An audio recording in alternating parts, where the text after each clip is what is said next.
Thank you. Hello, Yossi, and hello, everybody watching this through our various platforms. Now, Yossi, it's almost an understatement to say we're having this discussion in unusual times. While we would have loved to have you here with us in Australia, we are at least able to connect digitally. We may take for granted the possibility of communicating this way, but it was not long ago when it would have been unimaginable. Not just that we could be having this online forum, but that we would be in a world of globalized anti-Semitism, where both perpetrators and targets can be in many, even multiple locations. Anti-Semitic conspiracy theorists relish this environment, and perhaps you can share with us some observations on anti-Semitism online in the time of COVID-19 to begin our conversation. Thank you, Jeremy. Thank you, Colin. Thank you, Joel, and thank you, AIJAC, for having me. It's my pleasure to speak with you, and I think really I highly appreciate the work you're doing in explaining what's happening in the Middle East, and especially with Israel, to the Australian audience. Regarding the use of the coronavirus period in order to promote anti-Semitism and anti-Israelism, or as we call it, Israelophobia, I think that it's quite obvious that in a time when mankind is facing this kind of threat that nobody knows how to deal with and nobody can explain where it's coming from, it's a perfect time for people who hate Jews to come up again, like they did so many times in the past, with blaming the Jews for everything that's happening. And that's what we see online, because people cannot meet each other, so they do it online. And there's this blaming of Israel and the Jews of being responsible for the plague as a tool for promoting their interests, to control the world and so on and so forth, harm their opponents. And at the same time, there's this notion that Israel, as a matter of fact, is even worse than the corona. Israel is a threat to the Palestinians, first and foremost, that is worse than the corona. And this is the message that's being delivered on social media. It's done, first of all, because this is something that is helping in demonizing Israel. But it's also done in order to promote well-known goals that the Palestinians that stand behind this effort have, like easing the siege, the security siege over Gaza, releasing the Palestinian terrorists who are in Israeli jails, and so on and so forth. And it's done in order to divert the attention from the maldoing and the incapabilities of some of these regimes, including the Palestinians and the Iranians, for example, or the Turks, to deal with the health challenges they are facing, since they used so much money on other purposes, like paying salaries to terrorists and other stuff. So they divert attention from their shortcomings and put the blame on Israel. But above all of that, I think it is a reflection of how anti-Semitic this group is. They really believe in it. It's not only that they use it cynically for all these purposes that I mentioned before, but they really believe in it. And it's, when you come back to the origins of anti-Semitism and the origins of anti-Israelism, it's people that really believe in anti-Semitic tropes. And if you read into the narrative of the Palestinians, it's all made of anti-Semitic tropes. So no wonder that they make it so easy for them to take what's happening right now and use it in order to blame the Jews for everything that's happening around the world. Yes, we're seeing conspiracy theories coming from a whole range of different sources, certainly from the traditional anti-Semites, certainly from anybody who has a program which involves antipathy towards Jews seems to be promoting their particular conspiracy theory, and we're seeing that very widely. I just wondered, you did use the word Israelophobia in that discussion, and Dan Dyker's new book, in which we have a chapter, talks about Israelophobia rather than anti-Semitism or anti-Zionism. Can you just explain a little bit about the term Israelophobia and why you were using it in the book? Well, I think they took the name out of Islamophobia, but I think it's more than just that. It's because being anti-Israel, you can have all kinds of opinions against things that Israel does. And Israel is not against criticism. As a matter of fact, most Israelis criticize Israel all the time. But so there can be some sort of justification for several elements within anti-Israelism. But Israelophobia is something much deeper than that. It's a hatred that is well embedded in the way you perceive Israel and perceive the Jews. And because of that, Israelophobia is something stronger, a stronger term, and that's why we chose it, because it's turning into some sort of I'd say a psychological condition that the people that adopt it suffer from, and we have to fight against it and to find a cure to it, and that's what the book is all about. My chapter in the book that deals with the national security threats that Israelophobia creates points to the fact that because so many sources are there, for the promotion of Israelophobia, there is a success of the BDS movement together with the Palestinian Authority, together with Hamas, together with extreme radical progressives on the left hand side of the political scene in the Western world, to convince more and more liberals to adopt Israelophobic opinions. And while they do that, they manage to create a threat to Israel's security.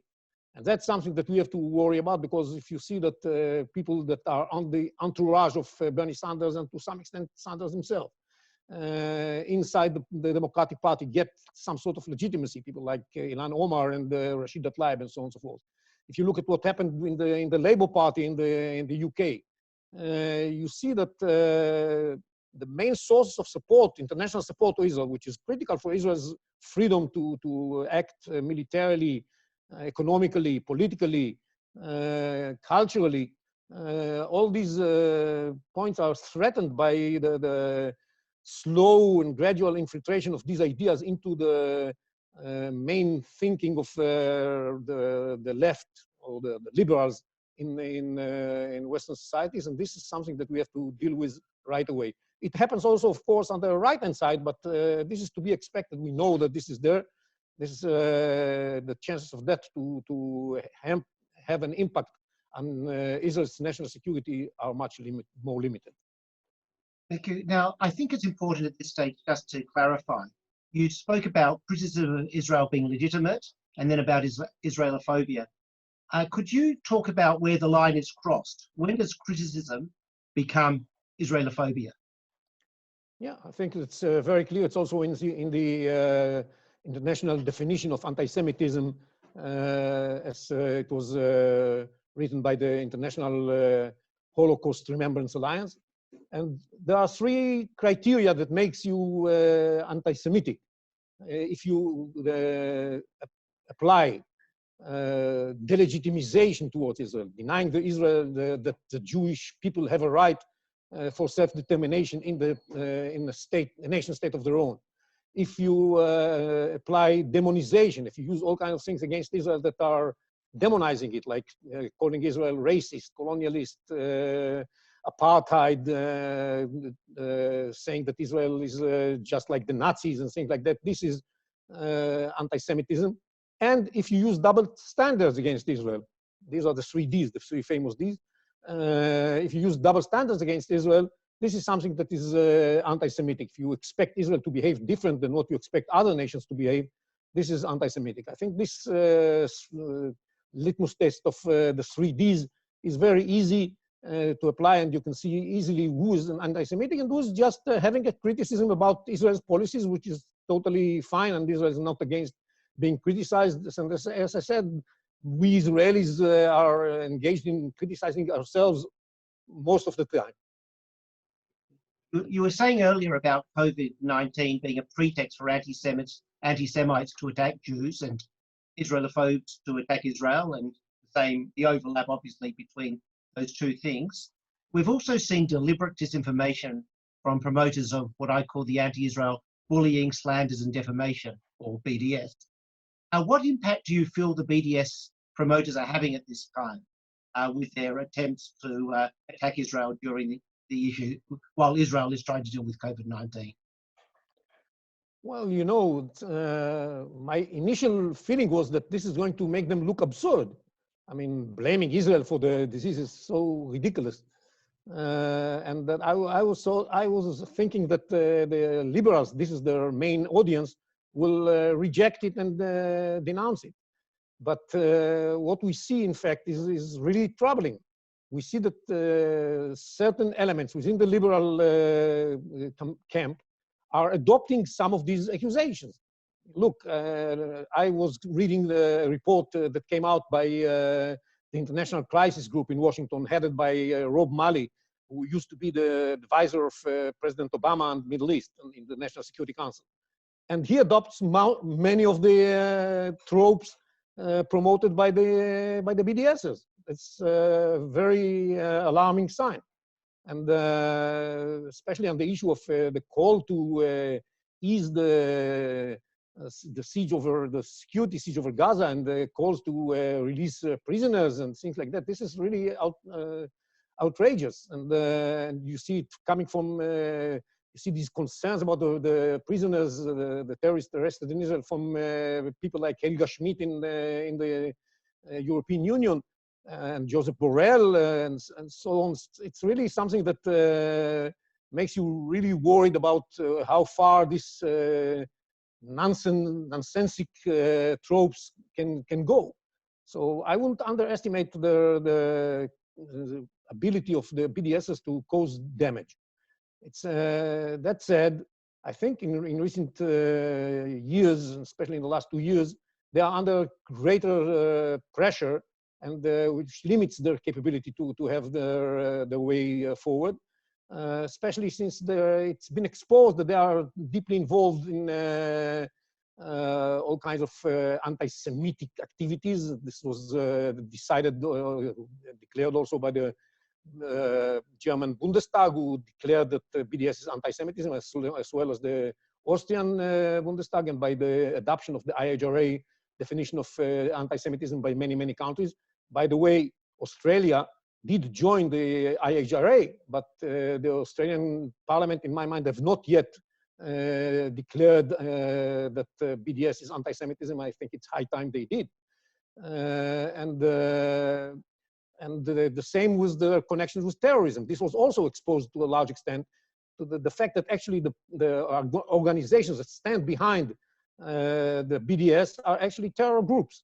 And because the major element that participates in the Palestinian BDS National Committee is the Palestinian National and Islamic Front, which is the front that brings together all the terror groups, including Hamas, the Palestinian Front for the Liberation of Palestine, Islamic Jihad, whatever have you. So it's quite clear that this is an organization that is deeply involved in terrorism. And this is one thing I think that's very important, and people know about it more today than they did before, although not everybody accepts it, is that the BDS is presented as a peaceful way to cope with the maldoing of Israel. This is nonsense. The BDSers look at themselves as complementing the terror activities. What the terror cannot achieve, they can help achieve. They are not against the use of terror. They actually support terrorism.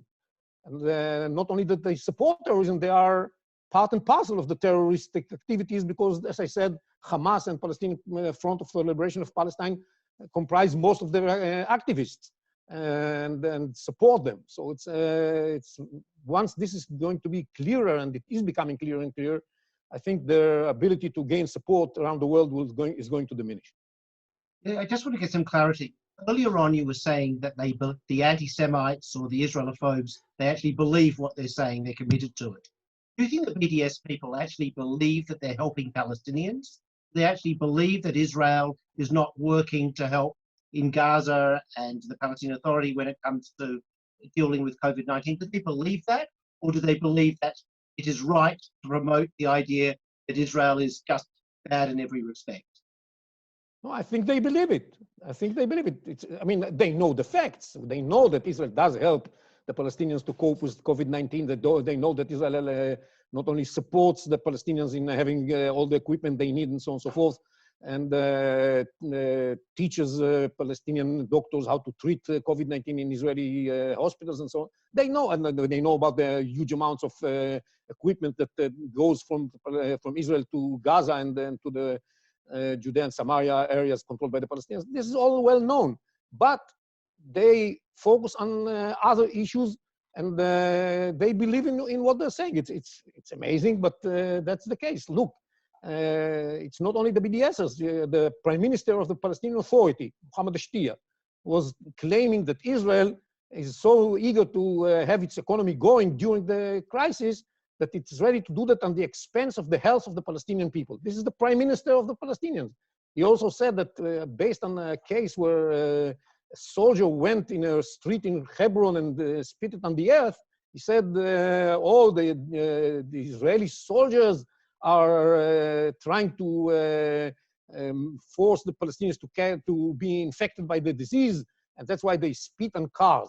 It's crazy, but this, and repeatedly, I read every day the Palestinian papers. Every day they repeat the message that the difficulties the Palestinians have in coping with COVID-19 are because of Israel. This is on a daily basis. This is the ongoing brainwashing that the Palestinians are exposed to.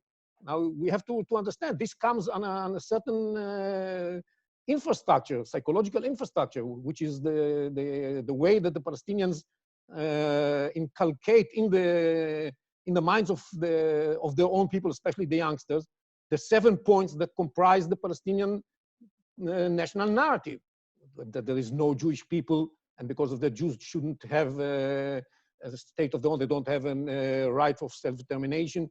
It's just a religion. That the Jews have no historical sovereignty in the land of Israel, and that's why there's no need to reconstitute this Jewish national homeland in Palestine. That the Jews are terrible creatures, and Zionism was created by colonialism, by the colonialists, and in spite of the will of the Jews. But they are totally unbearable creatures, and that's why the Palestinians shouldn't be living next to them.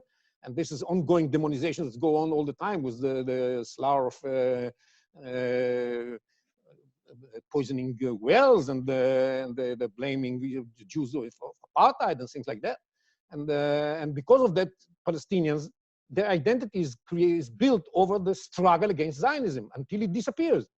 That's the message, and they have to eternalize they are the only victims of the crisis, so they should eternalize their victimhood by not solving the problem of the descendants of the refugees, and so on and so forth. And eventually, the purpose of Palestinianism is to get rid of Zionism altogether. From the river to the sea, Palestine will be free. That's the message. Now, if your mind is washed with these messages from the day you were born, from cradle to grave, it's quite expected that for us it sounds like what is wrong with these people, but for them it's yes, of course, definitely the Jews are behind this plague. Well, they were always behind all the plagues, weren't they?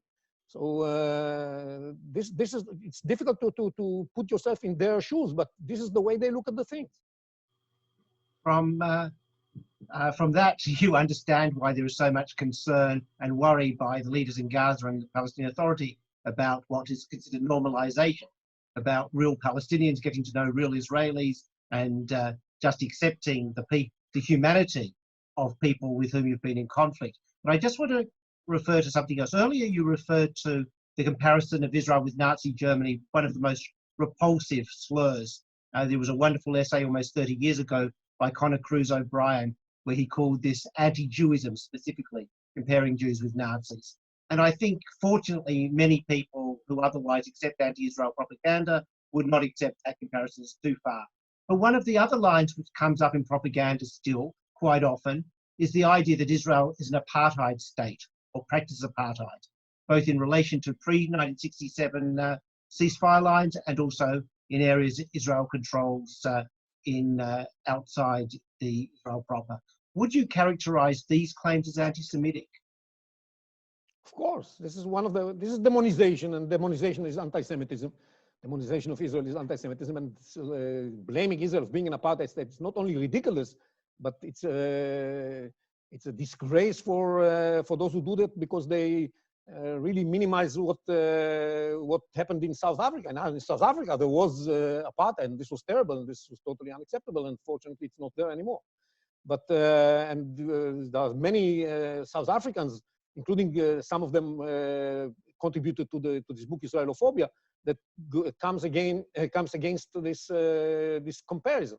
In Israel, the Arabs who live in Israel proper have equal rights, equal civilian and religious rights, and they participate in life with total equality.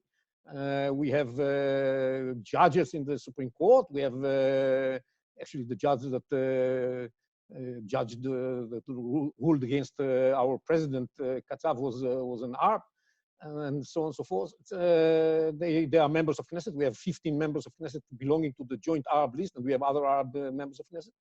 It's this is life in Israel. There's full equality. There's one difference, that Israel is the nation state of the Jewish people, and because of that, the right of return, the law of return to Israel, applies to Jews. That's the only difference. But part of that, and if you look at the Palestinians, at Israelis who are from Arab Israelis, many of them are very happy to be Israelis and very proud of being Israelis. So it's they know that their situation is much better than Arabs all over the Middle East and other places besides Israel.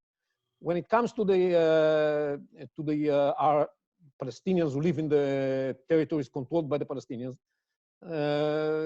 they have their rights, and we limit their rights only on one context, on the security of Israel, because one has to look at the context in which some measures are being taken, and this is the security context. We are worried about terrorism coming from these territories, and we have to defend ourselves. That's why we have the siege over Gaza. That's why we have the fence to protect us along the border.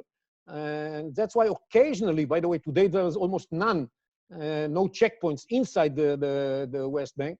But occasionally, when there is a need, we do put some sort of a checkpoint to protect ourselves. And the Palestinians, that's one, also goes to the fact that there's this claim that the Palestinians in the Judea and Samaria and in the Gaza Strip cannot control their destiny, which is totally nonsense. They have an entity that they carry out elections to it if they want. Unfortunately, they don't want to carry out elections, but it has nothing to do with us. We don't prevent them from doing that.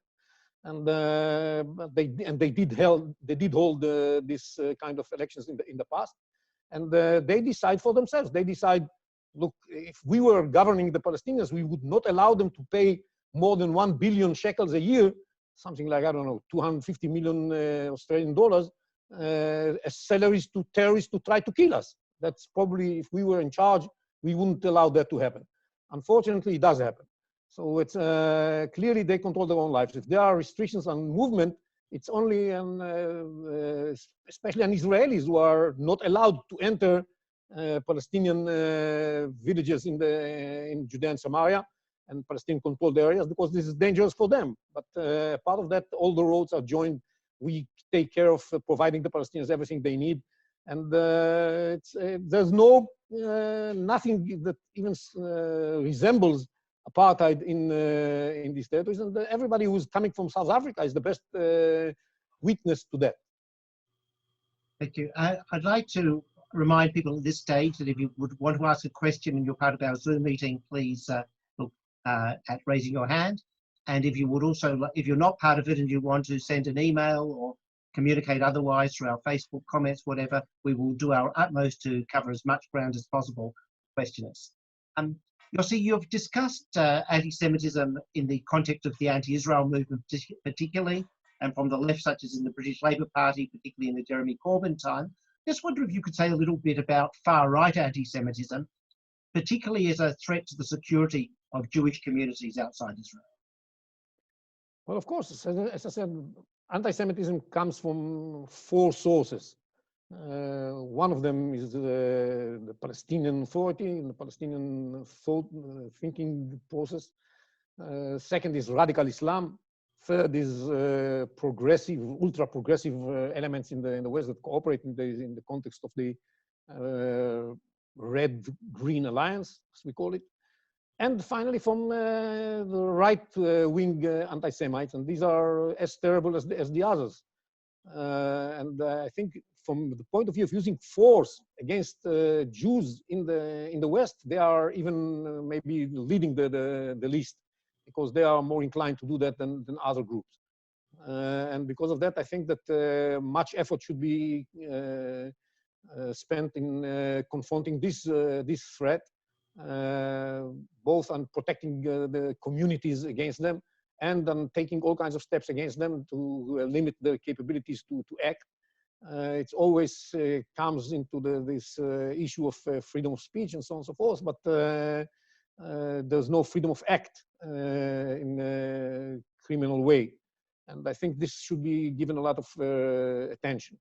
That said, by the way, in recent years, we've seen some coordination or cooperation between extreme right terrorists, anti-Semites, and the BDS organization, where the extreme right quotes tropes promoted by the BDSers.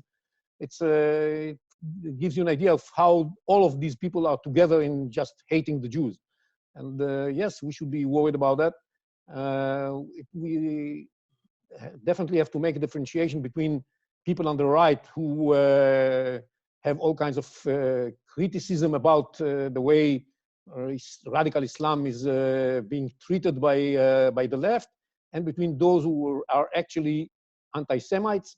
This is something that, just as I spoke before about the differentiation between criticism and anti-Semitism towards Israel, here too we have to be very cautious and differentiate between the two elements. Okay, now, one place which seems to bring together the right and other elements of anti-Semitism is Iran.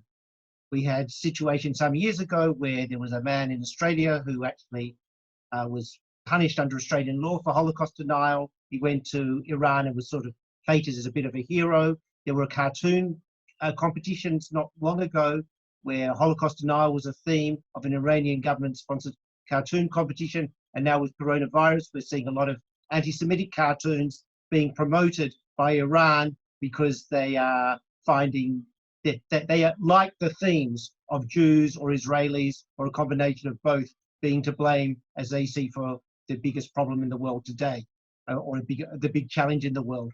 But I want to ask you about other elements of Iran briefly. Now, it's been 4 months since General Soleimani left his earthly abode, and I just wondered what effect his absence has had on Iran's activities, particularly with its rogue operation. Well, I think that it had an effect in the sense that the Iranians understood that the United States can cause them a lot of harm and will not be deterred from taking harsh measures against them if there is a necessity to do that. And Soleimani was not only a very capable person that ran the effort of exporting the revolution, especially in the Middle East, but even beyond, but he was also a symbol of the raison d'etre of this regime. This is a messianic regime that wants to force its interpretation of Islam over the entire world. And the mission to do that was given to Soleimani. Now, when you hit somebody like that, it's a message to the entire the idea that stands behind a person like that. So I think this had an impact. And beyond that, I think his replacement is, for the time being, not as capable as him, but this may change as time goes by. So, and beyond that, also what happened was that this was one move in a long list of things that happened to the Iranians. So you cannot really say what is the impact of this move on Iran. There are so many things that are happening to Iran, and all of them put the Iranian regime under pressure, that amongst them, Soleimani is one. The Iranians today are in a very bad situation. The prices of oil are dwindling. They don't get any income. They can't export the oil anyhow because of the American maximum pressure. The economy is deteriorating, and it is being felt all over the Middle East. So people in Iraq and in Lebanon, the two major countries under Iranian control, as a matter of fact, are rebelling against the Iranian regime. Even the people in Iran are now very unhappy with what the regime is doing. They were not happy with it in the first place, but with the way the Iranian regime handled the COVID-19, this has been even more so. And it's something that is troubling the regime very much, because they know if millions of people will come out to the streets because of the economic pressure, because of their disdain to the regime, it's going to be very difficult to handle it, even though they have the Basij and the Revolutionary Guards prepared to do what they need to do. But in fact, it's not going to be easy. And so that's the regime is under a lot of pressure. What they do in retaliation to this pressure that they're under is they're trying to convince the Americans to give up the maximum pressure policy by putting all kinds of taking all kinds of steps that will signal to the Americans that there is a price for that policy. I don't think that they may make a lot of impression on the Americans, on this American administration. They try to mobilize for that purpose their echo chamber in the United States, and they ended to mobilize the Europeans for that purpose. It's amazing that the Europeans cooperate with these anti-Semites in Tehran, but they do. It's sometimes beyond my understanding why they do that. But I don't think that the Americans are going to back off, and I think that we are. So the Iranians are trying to hit all kinds of oil facilities in Saudi Arabia, and trying to hit Israel again and again, and trying to take action against the American presence in Iraq.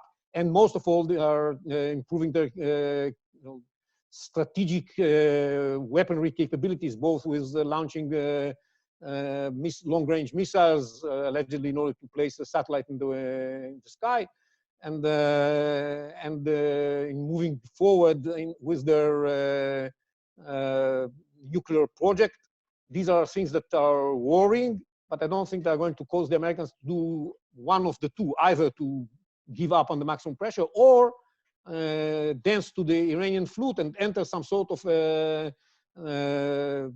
attrition war with the Iranians. This attrition war is exactly what the Iranians would like to see happening, because they can charge the Americans a heavy price without being exposed to harsh American measures. So definitely, I think the administration is not going to run into some sort of an attrition war. So we are going to see in the next coming month, in my mind, a growing tension between America and the Iranians. Nobody wants to go into a full-fledged war. So the question is how far or how long can the Iranians hold their breath? Do they have the time needed until the elections in the United States, hoping that somebody who's not Trump is going to be elected? Or are they going to be in a situation where they have to move before the elections, and then God knows what's going to happen?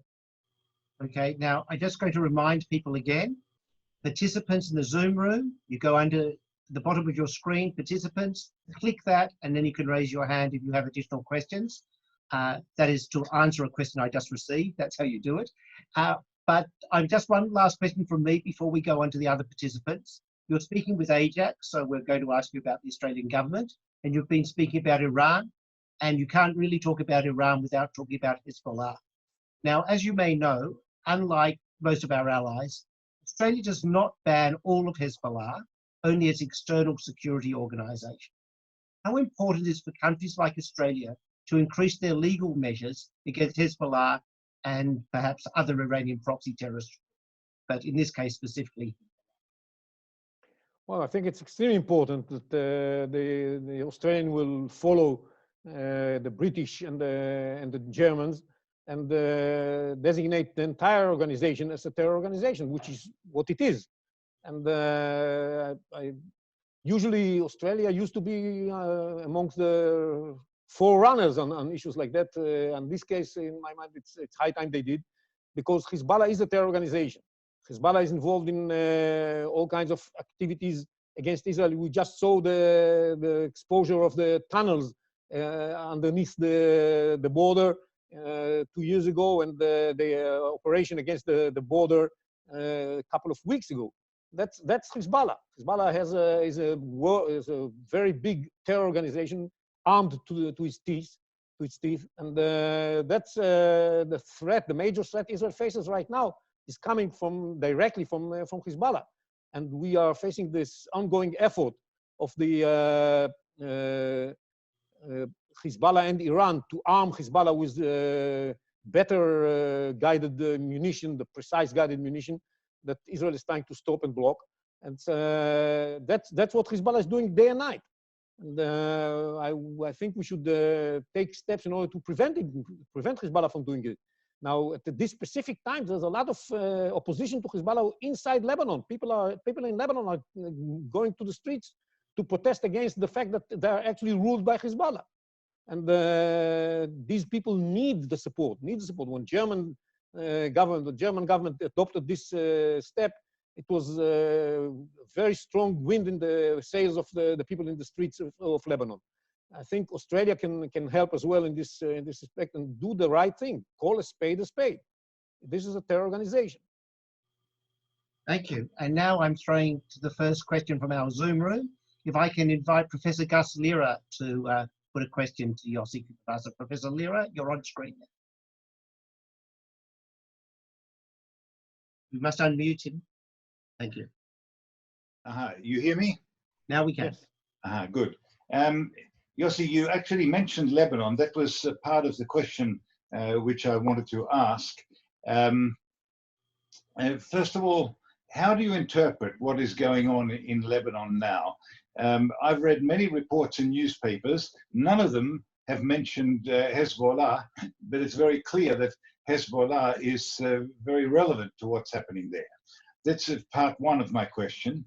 And part two, do you see any strategic opportunities for Israel to make new partnerships in the Middle East with the turmoil which is going on now, which could go towards securing its future, notwithstanding the anti-Semitism which you've described earlier? Well, as far as Lebanon is concerned, I think the battle there is between the public who wants to conduct normal life and not be a country that's totally its destiny is decided by Hezbollah and its attempt to confront Israel and to serve as a proxy of Iran, and between Hezbollah, who actually wants to turn Lebanon into an Iranian satellite. And that's the battle that's happening there. It's of course also about corruption and so on, the malfunctioning of the economy and all of these issues that are important, of course. But it's way beyond that. It's what is the raison d'etre of Lebanon? Is it a confrontation state with Israel, or is it a state that takes care of its population?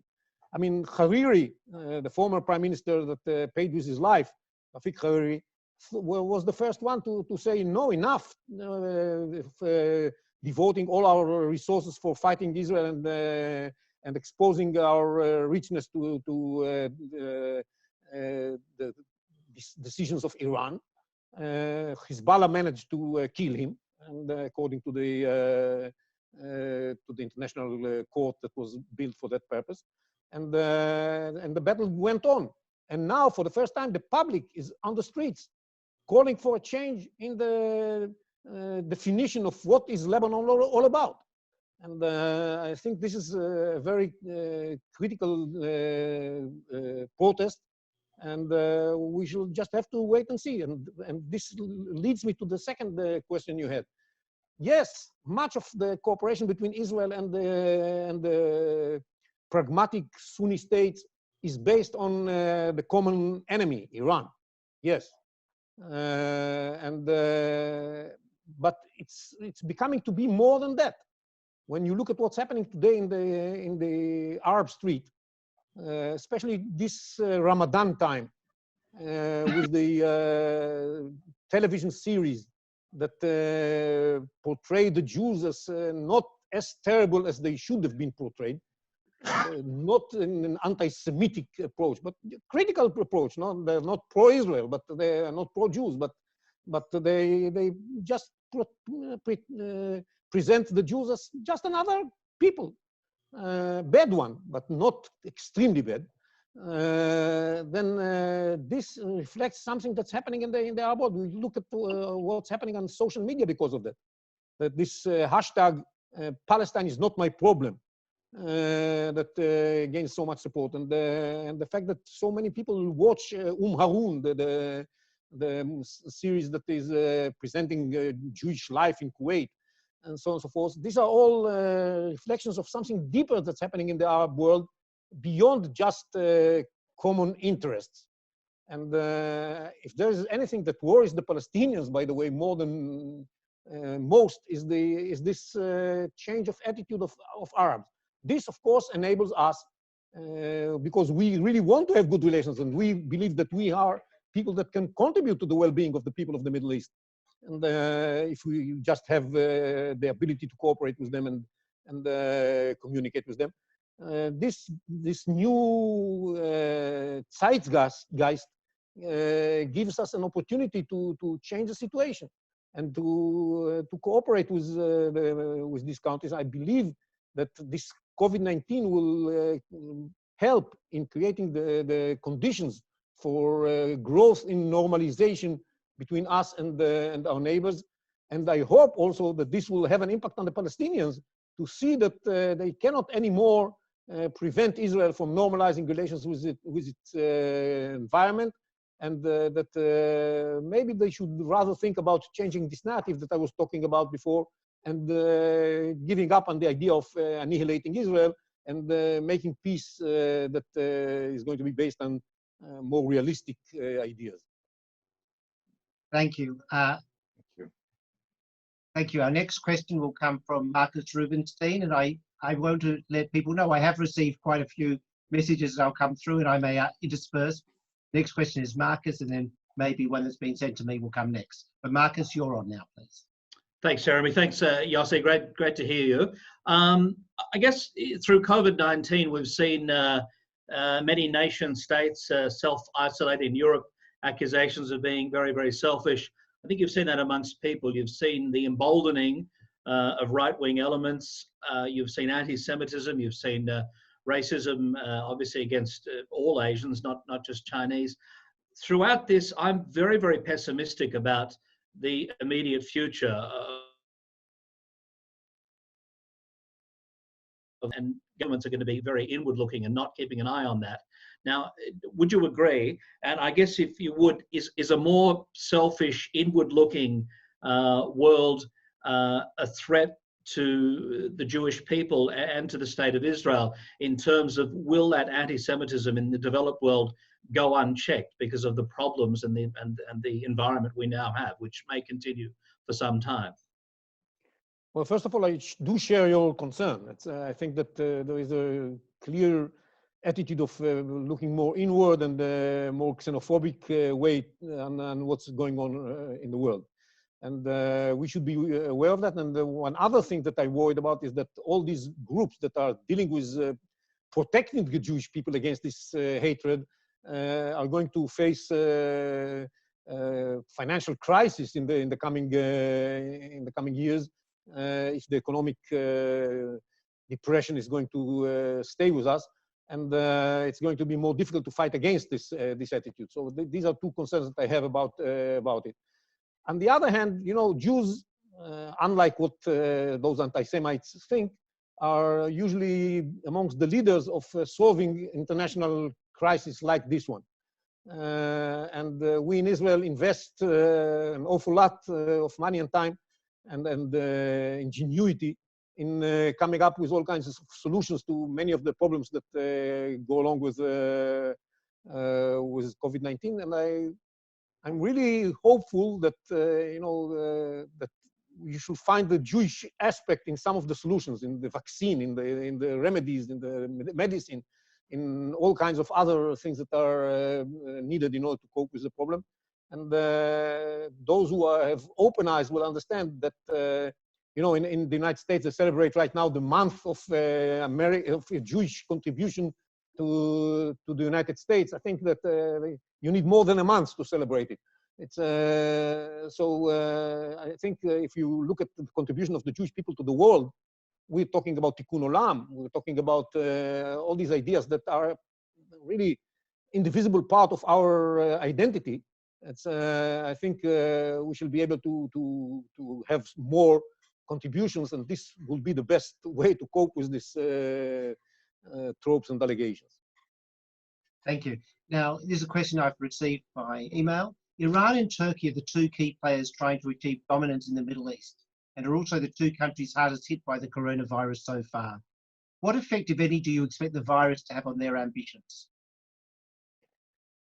Well, I don't think that there's going to be much difference in their ambitions. In general, I would say in the Middle East, this entire COVID-19 is treated as some sort of an short period interruption in our way to promote all kinds of ideas.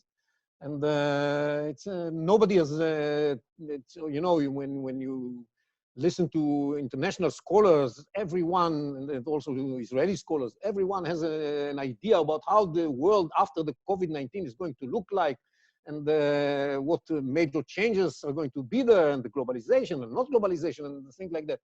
In places like Iran and Turkey, they don't spend much time on that. They have to cope with this and live with this new problem, but they are still committed to making themselves empires in the Middle East at the first stage, and thereafter move towards the rest of the world. That's what they're busy with. And so that's why the Iranians still, even during the COVID-19, launched this missile and this satellite. This is what they spend money on. They move forward with the nuclear project. That's what they spend money on. And they export weapons to everybody around Iran. And they work hard on supporting Hezbollah with equipment that would make its rockets more precise. And that's what they spend their money on. And even though we hit them on the way to Lebanon, they keep sending more and more and more stuff, so we have to hit and hit and hit them again. That's what they spend the money on. But that reflects the fact that you know, in economics, there's this issue of revealed preference. How do you know what the person prefers? Here is the clear-cut example of revealed preference. This is what they prefer, and this is what they're going to spend the money on. And I must say that they appreciate their chutzpah. While they spend their money on that, they go to the IMF and ask for $5 billion. It's they stole chutzpah from us. So it's that's the Iranians. Same with Turkey. Turks suffer from more than anybody else in the Middle East from the disease, but at the same time they still invest their efforts and the money in their activities in Syria and their activities in Libya, not far away from home. That's where the main effort is right now. And because the main battle in the Middle East is not about how to best cope with Corona.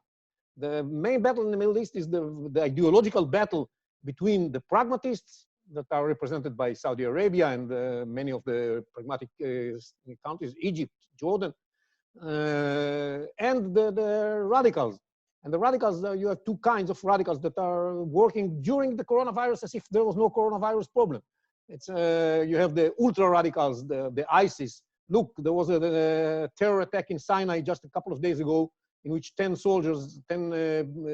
Egyptian soldiers lost their lives. And this is what the ISIS is doing in Sinai.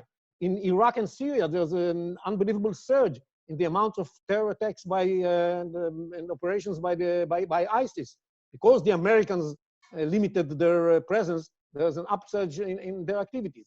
And there are the more sophisticated radicals, mainly the Iranians on the one side, and the Muslim Brotherhood people on the other side, which is Turkey, Qatar, and Hamas. They continue to do their stuff. They didn't change one iota in what they think should happen, and they keep fighting. And you see the battles in Yemen go on, and then so on and so forth.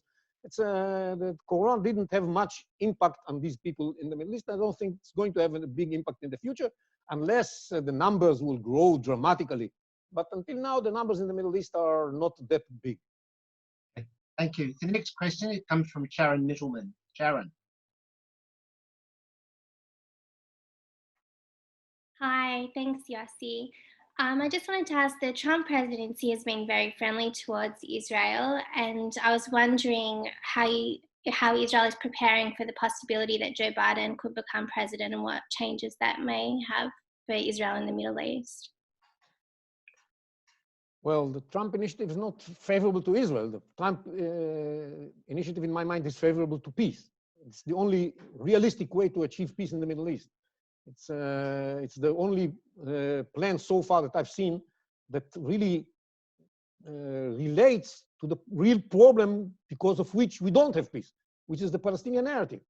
What this plan of Trump says to the Palestinians is, listen, if you really want peace, if it's not the annihilation of Israel that you want, but if you want peace, you have to give up this narrative. You have to accept that Israel is a nation state of the Jewish people. You have to accept that there is a Jewish people. You have to accept that having Jews next to you, it's something good for you. And you have to give up on terrorism, and you have to stop paying salaries to terrorists. That's all these things you have to do. And you have to understand that, that Israel has real security concerns, and any peace plan has to deal with these justified security concerns of the Israelis. That's the Trump plan. And there's one thing more in this plan that is really different than any previous plan. It's the first plan that says that the Palestinians are not going to have veto power over whether we can move forward towards dealing with our security concerns or not. And it says that if in 4 years the Palestinians will not accept the plan, Israel can move forward. And some steps can be taken even before that, because if Israel accepts the plan, if Israel accepts that there's going to be a Palestinian state, if the Palestinians change their narrative, then Israel can extend its law and sovereignty over the certain areas of the Judea and Samaria that are supposed to be a part of Israel. And this cannot be vetoed by the Palestinians. This is something that's very different than all previous plans, and the Palestinians are really very frustrated with this situation. Their main hope is, as you said, that there's going to be a different president in the United States in 7 months, and or 8 months, and this will prevent the Israelis and the Palestinians from moving along this plan of President Trump. We know where Biden stands on that, where the Democratic Party stands on that. It was seen in the last days when Obama was already a lame duck.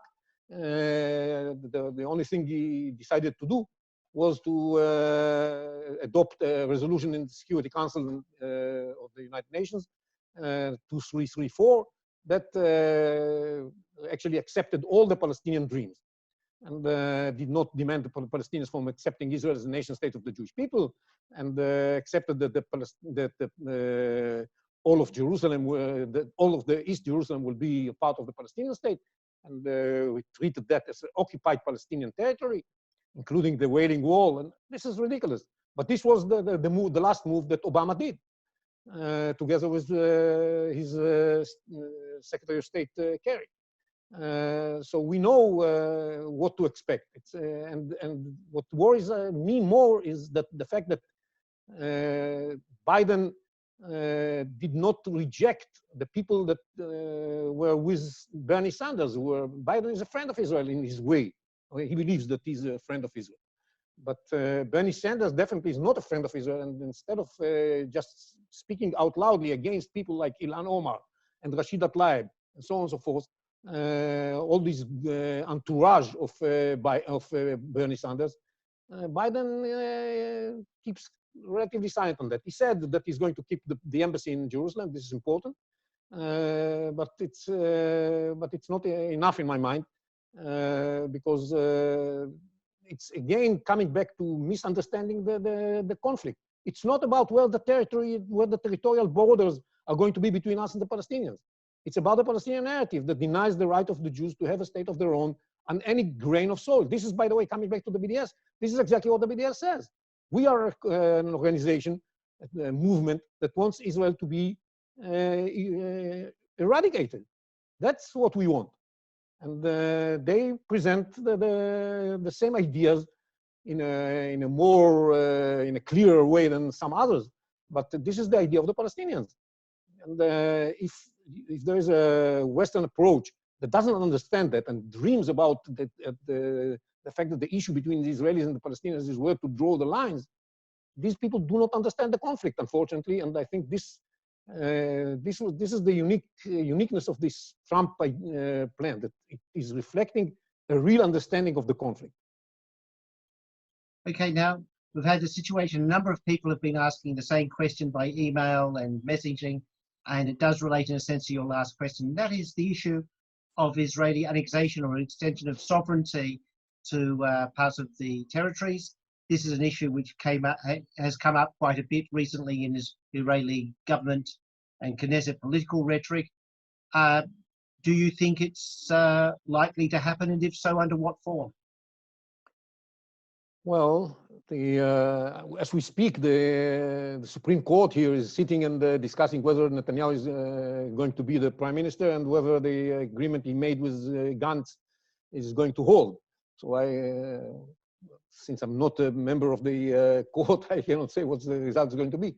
But I think that the agreement between Gantz and Netanyahu is very clear, that Netanyahu will be able to move forward with this idea of extending the sovereignty or extending the law on the territories that in Judea and Samaria that are designated as future Israeli territory. I think what is said in this agreement also is that this is going to happen only if Israel is in full agreement on that with the United States. And what we hear from the Americans, I think it's very clear too, that the Americans are going to support it because this is part of the plan, provided that Israel accepts the full plan, which means that Israel will accept that there's going to be a Palestinian state if the Palestinians give up their narrative. And this is something that until now Israel was not ready to say as Israel. Prime Minister Netanyahu said it in the Bar Ilan speech 10 years ago, but it's not an Israeli official position.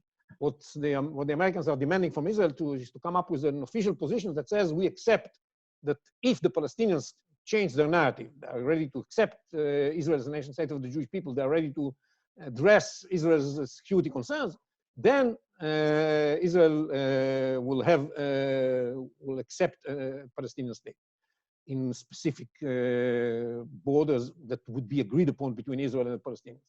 Then, if we do that, we shall have the American consent to extend our sovereignty / law to these territories in the West Bank that are designated as Israel in the future by the plan.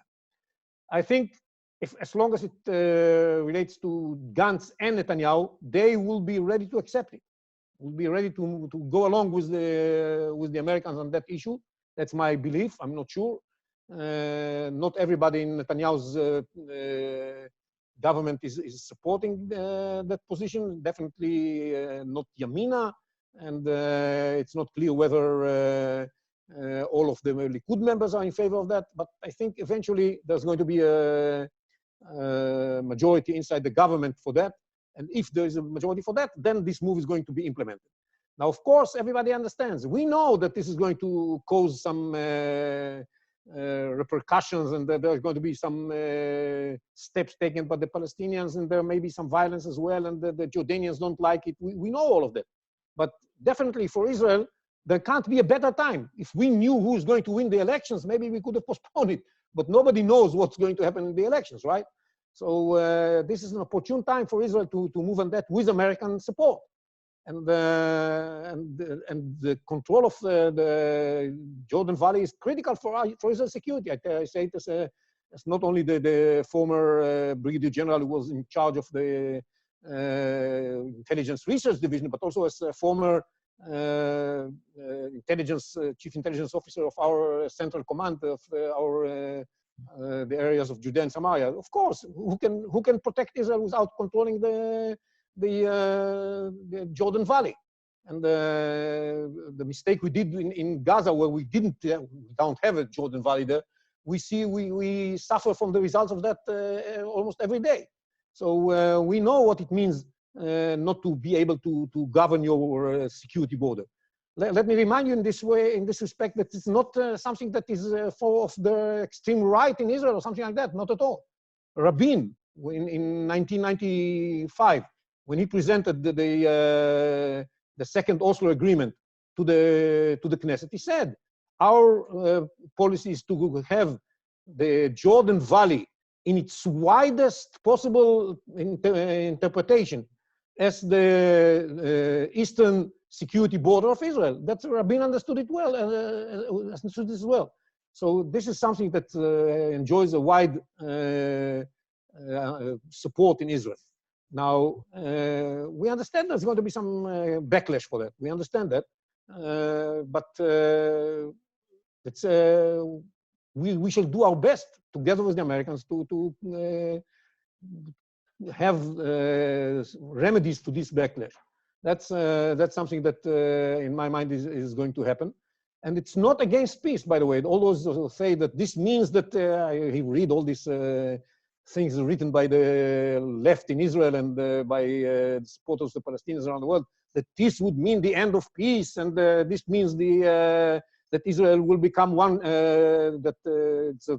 are moving towards the one-state solution, and we should govern over the Palestinians. These are all nonsense. Even the Palestinians don't threaten to give up the Palestinian Authority. The Palestinians will continue to be governed by the Palestinian Authority in the Judea and Samaria areas, and by the Palestinian version of Hamas-controlled territories in Gaza. That's not going to change. So there's under no circumstances, Israel is going to rule over the Palestinians. They have their own self-rule that may become a state if they decide to change their narrative. Then it may become a state. And it's up to them to decide if they want to have a state or not. Up to now, the Palestinians, in their deliberations, prefer to remain committed to the goal of destroying Israel than to the goal of having a state. And that's why they didn't have a state, and they missed so many opportunities. They refused to accept the Obama-Kerry proposal. They refused to accept all the proposals that were there before in Camp David and so on and so forth. So it's until now they prefer to stick to this idea that Israel will disappear one day. As they see it, this is inevitable. And instead of taking care of their well-being, look, the best explanation for that is, or the manifestation of that, is that they have so many Palestinian descendants of refugees living in Palestinian-controlled areas that they refuse to take care of them. That's the people that live in Balata, the refugee camp, that live in all the other refugee camps, in the big refugee camps in Gaza. Nobody is ready to take care of them because they are there on a temporary basis. They are coming back to Haifa or to Jaffa. So this is the order of priorities of the Palestinians. They complain that they don't have money. You know, they're going to pay salaries to their employees this month. They've not yet done that. They're going to pay salaries, and they declare that the salaries are going to be something like 60% of what they are supposed to get. Why? Because they insist on paying salaries to terrorists. That's billions of shekels they pay to salaries to terrorists. This is the Palestinian order of priority. But if one day they change it, then we shall be able to make peace. Until they do that, we shall have to live with this status quo that's going to be changed a little bit by declaring or extending the Israeli law to these areas. Me personally, by the way, definitely we are not talking about annexation, because you cannot annex parts of your homeland. But we are dealing with the question of whether it's going to be extension of sovereignty or extension of the law. I personally prefer the extension of the law, which is less confrontational than extending the sovereignty. But the agreement between Gantz and Netanyahu speaks about extension of the sovereignty.